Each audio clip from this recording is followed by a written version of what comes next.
The Steve Harvey most people know is as a rich and famous king of TV. But his journey to success was far from easy. And it all started with a $50 dare. A girl dared me to go to this comedy club because she knew I was funny. I won amateur night that night, October 8th, 1985. I went to work the next day and quit my job. And as a comedian myself, I know firsthand that we are willing to do whatever it takes. And Steve Harvey lived in his car for 3 years, bathing in hotel bathrooms. I used to go to really nice hotels because they had like washcloths, and I'd get a bunch of them and run them under hot water, and I'd go in the stall and I'd wet my body. Even more impressive is the fact that Steve did all of this without any support or encouragement from his family, except for his father. Even at the age of 10, he had a teacher tell him he wasn't talented enough to be on TV. And now he sends her a flat screen TV every year. Savage. She saw me one year and she said, "Boy, you send me all these TV from wherever you are, and you don't understand. I got too many TV. I had to get these TVs away sometime." I know. It's all right, though. We'll definitely talk about how Steve became the king of TV, but the next surprising move in Steve's career is even more impressive. There were only 3 black headliners. You all don't understand how comedy used to be. Where his personal family support lacked, Steve's comedy fam stepped up and kept him going. At one time, Steve only had $35 to his name. And when he was offered to perform on New York's Showtime at the Apollo, he couldn't afford the travel. The one time I could finally get on TV, and I can't even get to the gig. I'm in Pensacola, Florida. I gotta get to Harlem, New York. I don't have no money, I can't eat, I don't have a place to stay. This is horrible, man. So I sat in my car, tears just running down my face, man. I said, this has gotta be the worst joke I've ever heard. Fortunately, that same day he was offered the Apollo gig, a booker called him with work. "Hey Steve, this is Tom Sobel from the Comedy Caravan. I got a gig that's available in Florida tomorrow night, which is Friday night.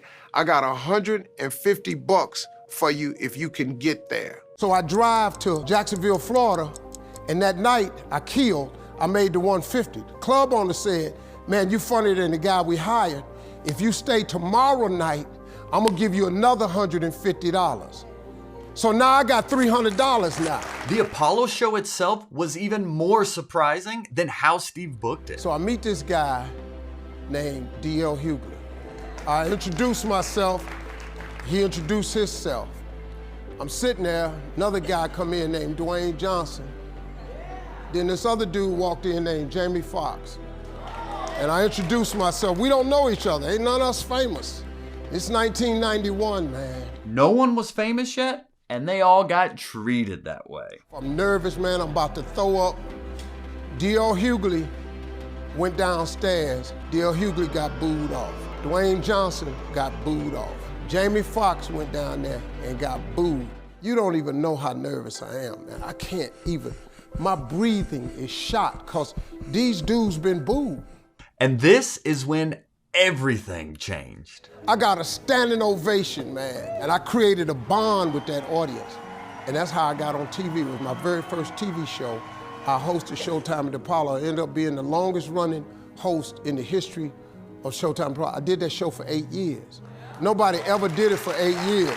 This turning point in Steve's career led to even greater success, including his own sitcom, The Steve Harvey Show, and a spot on the Kings of Comedy tour with Cedric the Entertainer, D.L. Hughley, and Bernie Mac. This tour was a groundbreaking achievement, selling 90,000 tickets, grossing over $38 million with a movie produced by Spike Lee. And remember, just a few years ago, comedy clubs wouldn't book more than one black comedian on a show. Well, these cats booked 4 and made comedy history, plus a lot of money. Not only did they get the bag, but also sparked an entirely new genre of ensemble stand-up comedy films several comics from all demographics were quickly cashing in on. The comedian in me hoped once you hit this level, it's all smooth sailing. But as the legendary Notorious B.I.G. said, mo money, mo problems. My lawyer called me and said, "Hey man, we got a problem. You haven't paid taxes in 7 years." I said, "Man, what are you talking about?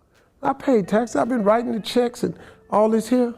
"Oh man, He said, this woman found your taxes in your accountant's office on the floor.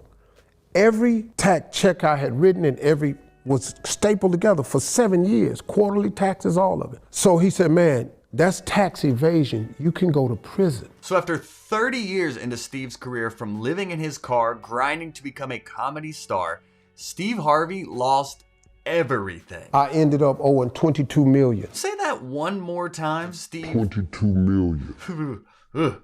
Even how he hits those T's, you can hear it still hurts. But Steve didn't come this far to quit, and he got back to doing what he does best, stand-up comedy. I went to every venue, the Verizon, Staples Center, MCI, Phillips. I sold out to Fox. I went everywhere. I stayed on the radio, man. I'm coming, sold out. I never missed a payment. However, Steve's secret to success is not just his work ethic, but also his mindset. And he said he turned this test into a testimony. You hear old people say all the time, you can't have a testimony without a test. I used to be a little upset, man. I didn't understand how God had me go that route, man. If you was gonna make me famous and well off, you could have just did it a lot quicker. I'm gonna let you make all these mistakes. And then it became evidently clear after I became successful and several years after that. He needed all of that to happen to me. So when I talk, not in comedy, but in terms of motivation, I know exactly what I'm talking about. A year after that, in 2010, Steve Harvey becomes the host of Family Feud. And soon after that, his daytime talk show, Little Big Shots, Judge Steve Harvey, and much more. That is a long way from when his teacher said he'll never be on TV. Most importantly, he never forgets where he came from, always looking to help the next generation of young comics. Hey Steve, I'm ready when you are. Steve Harvey is a winning example of betting all in on yourself and it paying off, despite everyone and everything working against you. Steve puts it best. Everyone has a calling inside of them. My calling is being a stand-up comedian. So please subscribe so my wife doesn't make me get a real job.